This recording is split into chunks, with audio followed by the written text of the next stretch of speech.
సీపోర్ట్ల నుంచి భోగాపురం ఎయిర్పోర్ట్ వరకు మెడికల్ కాలేజ్ల నుంచి గూగుల్ డేటా సెంటర్ వరకు ఎవరి ఎత్తులు వారివి, ఎవరి వ్యూహం వాళ్ళది.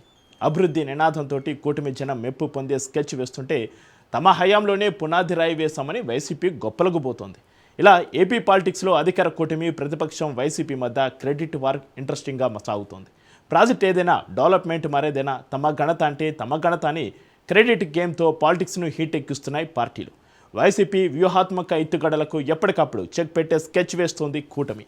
ఈ క్రమంలో క్రెడిట్ వార్ ఏపీ రాజకీయాల్లో ఆసక్తికరంగా మారింది.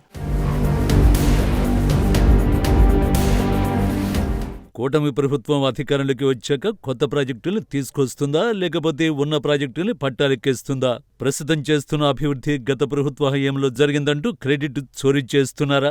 రాష్ట్రంలో అభివృద్ధి జరిగితే పార్టీలు ఎవరికి వారి క్రెడిబిలిటీని ఖాతాలో వేసేసుకుంటున్నారా? ఇప్పుడు ఇవే అంశాలు రాష్ట్ర రాజకీయాల్లో హీట్ రాజేస్తున్నాయి. అయితే కొన్ని సందర్భాల్లో కూటమి ప్రభుత్వం ఏం చేసినా తప్పుపట్టడమే ఎజెండాగా పెట్టుకోవడమే వైసీపీ వ్యూహాత్మక తప్పిదంగా చెబుతున్నారు. ప్రతిదాన్ని తప్పుపట్టడం కాకుండా మంచిని మంచి అని, లోపాలుంటే సలహాలు సూచనలు ఇస్తే బాగుంటుందన్న వాదనలు ఉన్నాయి. ప్రభుత్వం ఫెయిల్ అయిందని చెబుతూనే అభివృద్ధి పనులను తమ ఖాతాలో వేసుకునే ప్లాన్ చేస్తుండడం చర్చకు దారితీస్తోంది. అయితే ప్రభుత్వానికి వచ్చే పాజిటివ్ మైలేజీని తగ్గించాలనేదే వైసీపీ ప్లాన్ అంటున్నారు. అందుకే క్రెడిట్ వార్కు తెరదీసి ప్రతి ప్రాజెక్టు విషయంలో చర్చ, రచ్చ రెండూ జరిగేలా వ్యూహాత్మకంగా పావులు కదుపుతుందన్న టాక్ వినిపిస్తోంది. ఆంధ్రప్రదేశ్ రాజకీయాల్లో ప్రస్తుతం అధికార కూటమి ప్రతిపక్షం వైసీపీ మధ్య క్రెడిట్ వార్ ఆసక్తికరంగా సాగుతోంది. ప్రభుత్వం చేపట్టిన ప్రాజెక్టుల విజయాలను తమ ఖాతాలో వేసుకోవడం ద్వారా వైసీపీ ఒక వ్యూహాత్మక రాజకీయ ఎత్తుగడ అనుసరిస్తోంది. 2024లో అధికారంలోకి వచ్చిన కూటమి ప్రభుత్వం రాష్ట్రంలో శరవేగంగా అభివృద్ధి వైపు అడుగులేస్తోంది.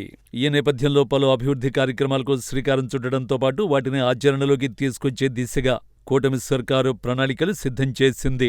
ఇప్పుడు ఈ అభివృద్ధి కార్యక్రమాలను తమ హయాంలో చేసినవంటూ ఒకరిపై ఒకరు విమర్శలు చేసుకుంటూ క్రెడిట్ వేసుకునే పనిలో ఉన్నారట. తాజాగా సీఎం చంద్రబాబు రాష్ట్రంలో క్రెడిట్ చోరీ కోసం వైసీపీ నాయకులు తహతహలాడుతున్నారని తీవ్రంగా మండిపడ్డారు. తల్లి, చెల్లి, బాబాయి విషయంలో వైసీపీ మంచి క్రెడిట్ తీసుకుందని సీఎం చంద్రబాబు పెద్ద ఎత్తున విమర్శించారు. టీడీపీ ప్రభుత్వం అంటేనే అభివృద్ధికి చిరునామా అంటూ సీఎం చంద్రబాబు చెబుతున్నారు. ఏపీకి రాజధాని లేకుండా 3 రాజధానుల పేరుతో 3 ముక్కలు చేసినందుకు జగన్కి క్రెడిట్ ఇవ్వాలంటూ కూటమి నాయకులు వైసీపీపై విరుచుకుపడుతున్నారు.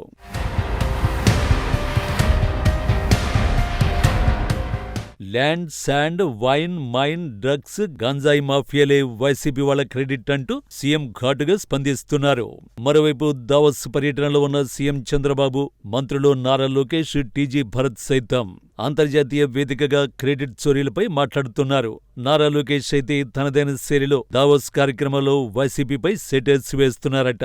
టీమ్ 11 ఏపీకి పెట్టుబడులు రాకుండా శతవిధాలుగా ప్రయత్నాలు చేయడంలో క్రెడిట్ సంపాదించుకుంటున్నారని మంత్రి లోకేష్ విమర్శిస్తున్నారు. టీమ్ 11 అధినాయకుడికి చెల్లిని, తల్లిని బయటకు పంపించడంలో మంచి క్రెడిట్ వచ్చిందని, అలాగే సొంత బాబాయిని చంపడంలో సూపర్ క్రెడిట్ వచ్చిందని దావోస్ పర్యటనలో ముచ్చటిస్తున్నారు. కూటమి ప్రభుత్వం ఏపీని నంబర్ 1 స్థానంలో ఉంచాలని లక్ష్యంతో పనిచేస్తుందని, పెట్టుబడులు భారీగా వస్తున్నాయని తెలుగు డయాస్పోరా కార్యక్రమంలో తెలియజేస్తున్నారు. ఇటు రాష్ట్రంలో అటు అంతర్జాతీయ పరంగా వైసీపీపై ప్రతిదాడికి కూటమి సర్కారు ప్రణాళికలతో ముందుకు వెళుతోంది.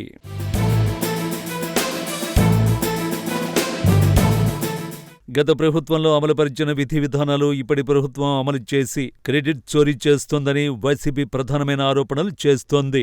గత ప్రభుత్వం నవరత్నాలు శంకుస్థాపన చేసిన ప్రాజెక్టులను తిరిగి అమలు చేస్తున్నారని వైసీపీ విమర్శిస్తోంది. ఇలా ఎవరికి వారే తమ ప్రభుత్వంలో చేసినవే అమలు చేసుకుంటున్నారని కౌంటర్లు ఇచ్చుకుంటూ రాజకీయం చేస్తున్నారని ప్రజల్లో చర్చ మొదలైందట. రాష్ట్ర అభివృద్ధిలో ప్రతి ప్రభుత్వానికి ఒక మార్కుంటుందని, దానిని ఎవరికి వారే క్రెడిట్ తీసుకోవడంలో పోటీ పడుతున్నారని రాజకీయ విశ్లేషకులు చర్చ నడుస్తోందట. రాష్ట్ర అభివృద్ధి జరిగితే అది ఏ ప్రభుత్వం వచ్చినా దాని ప్రతిఫలం పొందొచ్చని, దానికి ఉదాహరణగా హైదరాబాద్ను చూడొచ్చని రాజకీయ విశ్లేషకులు భావిస్తున్నారట. ఏది ఏమైనా ఏపీలో అభివృద్ధి కంటే క్రెడిట్ మీద ఎక్కువ దృష్టి పెట్టినట్లు కనపడుతోందని ప్రతి ఒక్కరూ చర్చ మొదలైందట. క్రెడిట్ వార్లో ఫైనల్గా ప్రజలు ఎవరి వాదనను నమ్ముతారో వేచి చూడాల్సిందే.